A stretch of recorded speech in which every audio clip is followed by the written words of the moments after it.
Well, first I have to say thank you very much for the opportunity, and I feel a little overwhelmed to be presenting to you as a forum.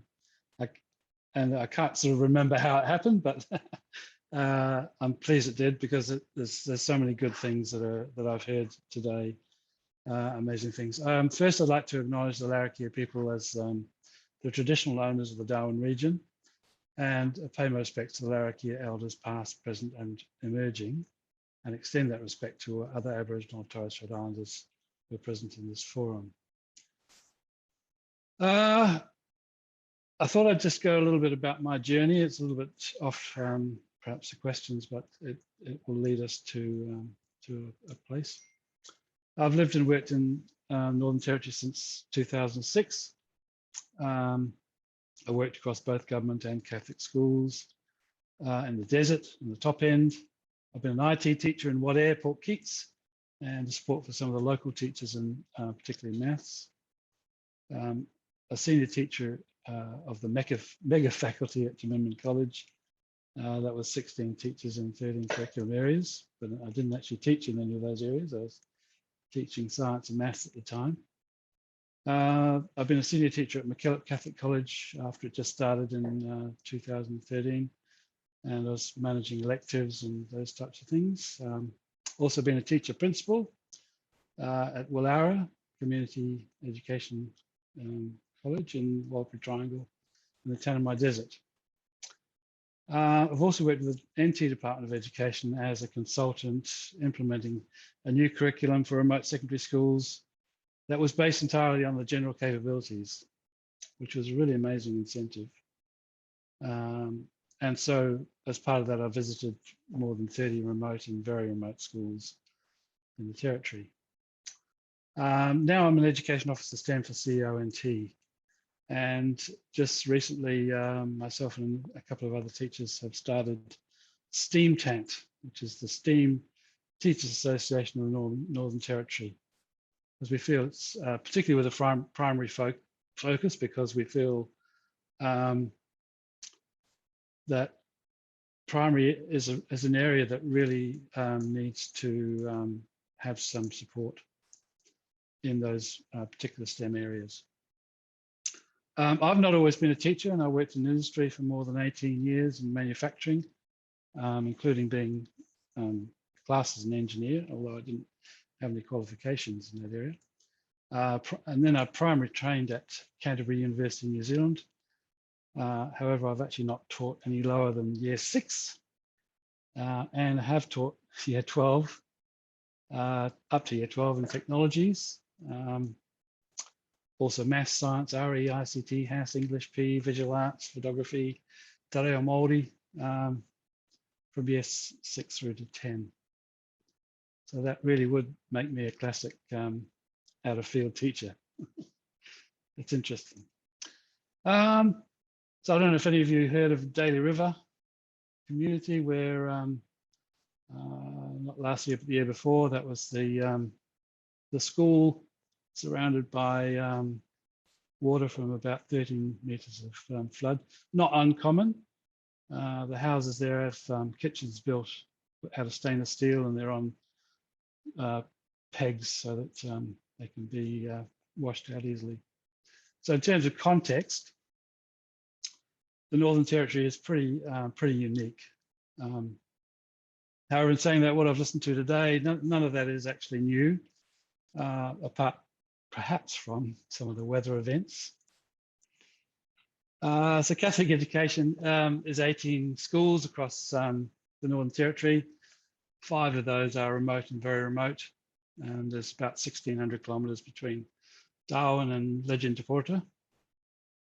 And we have about 6,000 students in the Catholic education system. The government system, there's some interesting stats there. I'll have a look at that a little bit later on, but one of the main areas is about attendance in remote schools, and I mean 35% is actually probably relatively high at the moment. It's actually declined in the era of COVID, And I think the last count was about 18% attendance in remote schools, very remote schools. There's a beautiful little school in the Arnhem region, Rurowoi Homeland School. So yeah, NT, 1% of the Australian population. 42% of our schools are located in remote and very remote. We are over 1/6 of the continent. I think it's about the same size as South Africa, to be honest. And 41 of the NT's 150 schools have fewer than 50 students. Some of our schools, the smallest school would be Daly River, with about 80 on the roll. 1.35 million square kilometres, and 40% of our schools rely on satellite connectivity, which hinders technology a little bit. Okay, so some of the challenges. I'm not sure how you guys have heard of or use the term warm bodies. It's incredibly difficult to get teachers in the territory, and even more difficult in remote schools. Staff turnover is, and this is anecdotal from a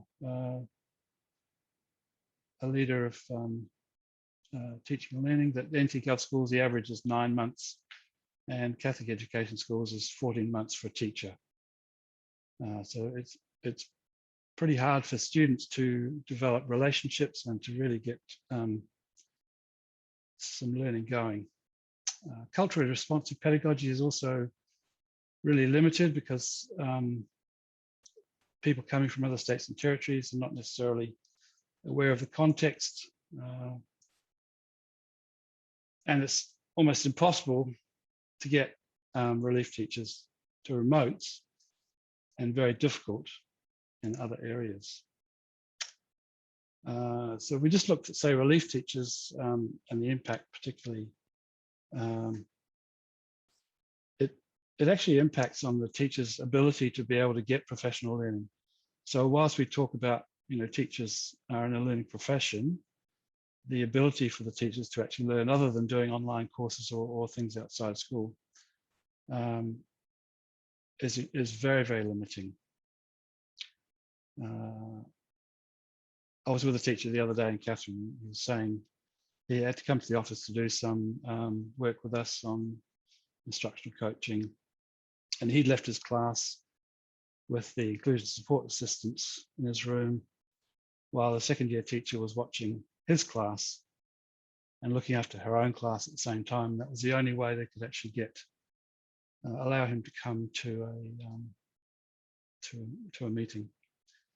At the same area, Catherine High School, earlier this year, Department of Education staff were encouraged to travel to Catherine, stay for a month. They were paid accommodation, travel allowance, just to get people into the school. But I think that quote, was it Amanda said that,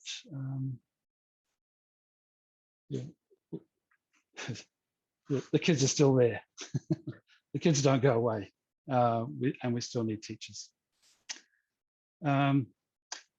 So a big deal in the territory is that it's not just about teachers with content knowledge.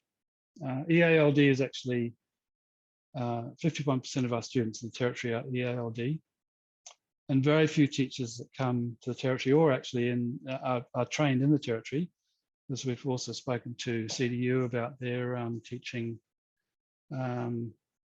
program. And the reality is that EALD is incredibly important to understand and to have strategies and to use the framework to support students. But it's just not apparent in teachers that are coming into the territory. As a teacher in New Zealand, I have to say we were pretty well taught in two ways. So we had to work through Te Reo Māori as well as using English. And so you learn with that culture, and you learn with that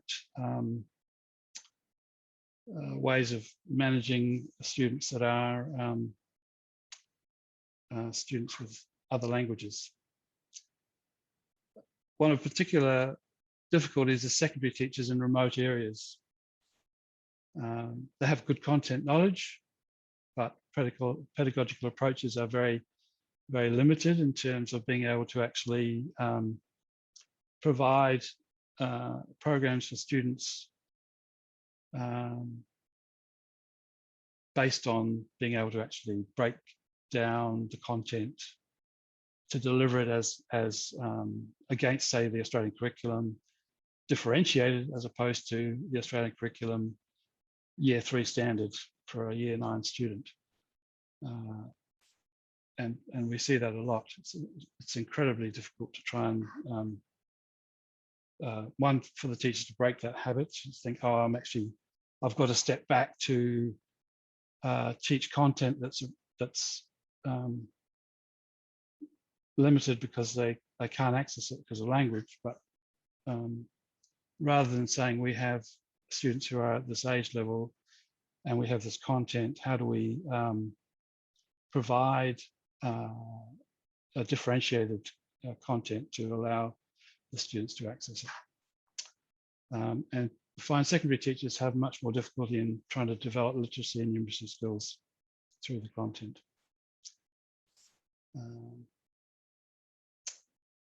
Yeah, these effects are compounded in remote schools. Almost all of our students in remote communities have English as a second, third, fourth, sometimes more language.